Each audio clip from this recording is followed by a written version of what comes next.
Liu Hong, Emperor Ling of Han, had two sons, Liu Bian, the first son, and Liu Xie, the second son, because Liu Bian's birth mother was Empress He, the sister of the great general He Jin, and Liu Xie's birth mother was of a lower status.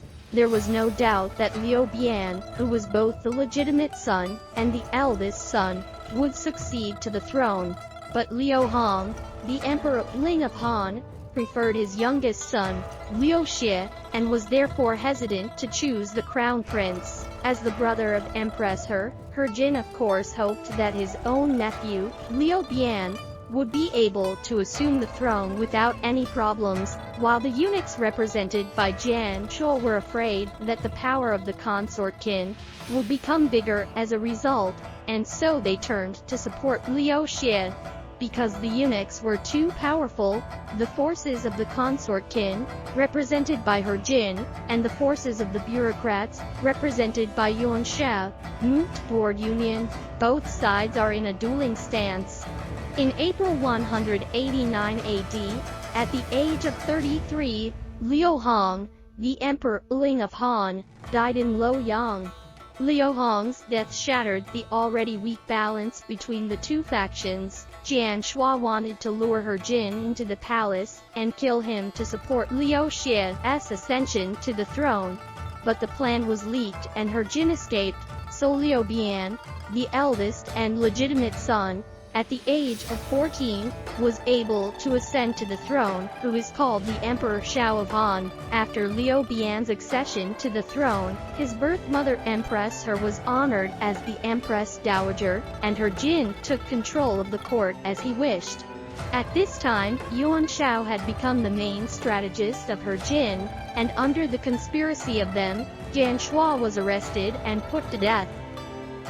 Yuan Shao also persuaded He Jin that he should take advantage of the victory to pursue the attack and kill all the eunuchs. He Jin agreed to Yuan Shao's plan, but Empress Dowager He objected to it. Seeing that the plan could not be carried out, Yuan Shao came up with the bad idea of summoning Dong Zhuo-Was, the governor of Bingzhou province, to bring troops to the capital to threaten Empress Dowager He to follow them. Seeing that the disaster was approaching, the Ten Attendants, represented by the eunuch Zhang Rang, decided to strike first. They ambushed He Jin in the palace and killed him, and once He Jin was dead, the situation could no longer be controlled. Upon learning of this, Yuan Shao, Yuan Shu and others immediately led their troops into the palace, and killed all of the 2,000 eunuchs, young and old. Only Emperor Liu Bian and Liu Xie, the prince of Chenlu, who had been abducted by a handful of eunuchs, such as Zhang Rang, escaped to the bank of Yellow River. Seeing that there was no way out, the eunuchs collectively threw themselves into the river. Soon after, Dong Zhuo-Was, who was stationed in the west of Luoyang, heard the news.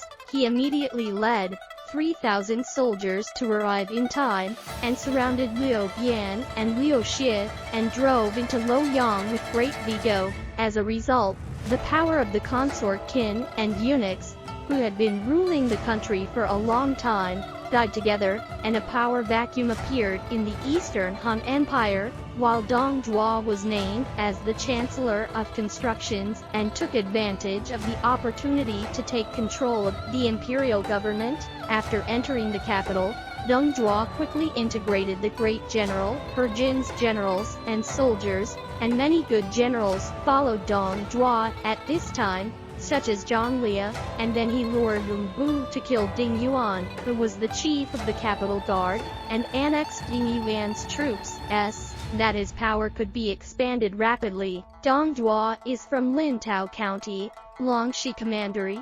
His father was a lieutenant, so he belongs to the landlord of the common people's family origin, not a big family, in the Liangzhou area of the military career. He was promoted repeatedly by virtue of his war achievements, and gradually grew to be a warlord. So Yuan Shao is the representative of the famous scholarly family. They are very contemptuous of him. He was promoted repeatedly by virtue of his war achievements, and gradually grew to become a warlord. So Yuan Shao is the representative of the famous scholarly family. They are very contemptuous of him. So in order to build up his prestige, Dong Zhuo was tempted to depose the emperor. In September 189 AD, Dong Zhuo summoned all the officials and announced that he would depose the Emperor Xian of Han, Liu Bian, and supported the 9-year-old Liu Xie, the Prince of Chen Liu, as the emperor, which was Emperor Xian of Han dynasty.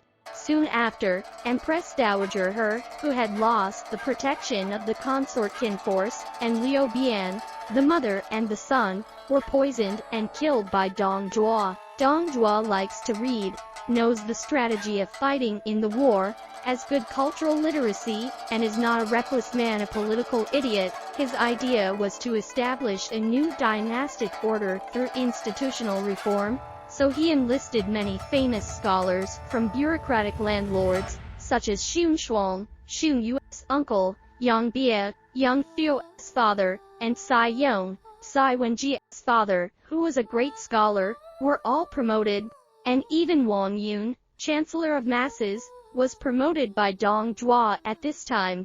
At the same time, Dong Zhuo also selected a large number of famous scholars to serve as local governors and other important positions, such as Han Fu as the governor of Jizhou Province, Liu Dai as the governor of Yanzhou Province, Kang Zhou as the governor of Yuzhou Province, Zhang Zdu as the governor of Nanyang Commandery, Kong Rong as the governor of Beihai Commandery, Ying Shao as the governor of Taishan Commandery, and Zhang Miao as the governor of Chen Liu Commandery. Dong Zhuo even disregarded his former enmity and appointed Yuan Shao, who fled because of his disgust for him, as the governor of Bohai Commandery, Yuan Shu as the general of the rear, Wang Quang as the governor of Hernay Commandery, and Bao Xin as the governor of Jibei Commandery. While we see the allied forces raising together to swear an oath to crusade against Dong Zhuo, few of us know that most of them actually gained their official positions only during the period of Dong Zhuo's rule. However, Dong Zhuo's background as a landowner of the commoner's family could never be changed, which destined that no matter how he tried to draw in and reuse them, the vast majority of bureaucrats from big families still despised him from their hearts and were not willing to cooperate with him. This, coupled with the long years of military life, made Dong Zhuo develop a brutal character and often resort to strong-arm tactics, adding to his great loss of popularity. The most critical point is that Dong Zhuo was too lenient with his men.